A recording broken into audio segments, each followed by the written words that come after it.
In 2007, Nokia was unstoppable. It controlled nearly half of the global mobile phone market. 1 in every 2 phones sold in the world was a Nokia. At that time, Nokia wasn't just a company, it was the standard. People trusted Nokia phones for one reason: they just worked.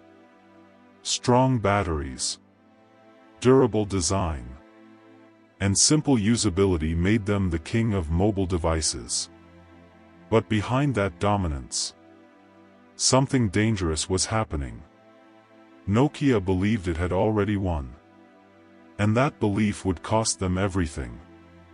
Because in that same year, something new entered the market. Something Nokia didn't take seriously. When Apple introduced the iPhone, it didn't look like a threat. It was expensive. It had no physical keyboard. And it was completely different from what people were used to. Inside Nokia, many executives dismissed it. They believed customers would never abandon what they were already comfortable with. So instead of reacting, Nokia stayed confident and slow. But what they failed to understand was this: the phone was no longer just a device for calls and text messages. It was becoming something much bigger. A personal computer in your pocket. While Apple focused on software, design, and user experience, Nokia continued focusing on hardware. Stronger builds, better batteries, familiar systems. But the world was changing fast. And Nokia wasn't changing with it.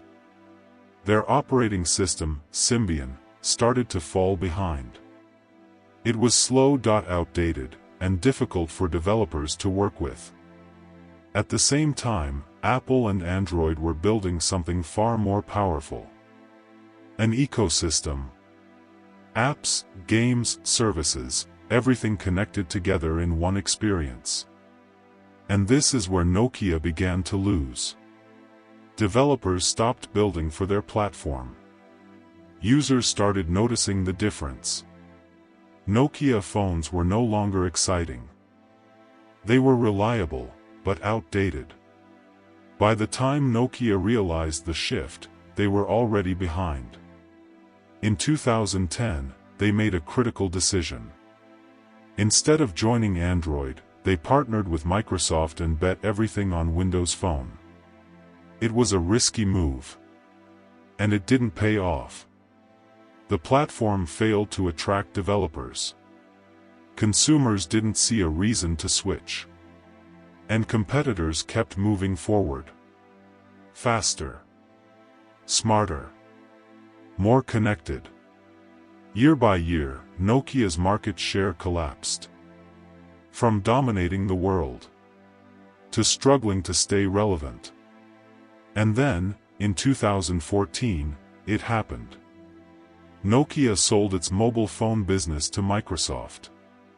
A company that once led the entire industry. Had lost almost everything in less than a decade. But Nokia didn't fail because it was weak. It failed because it refused to adapt when the world changed. And sometimes, the biggest risk isn't failure. It's believing that your success will last forever.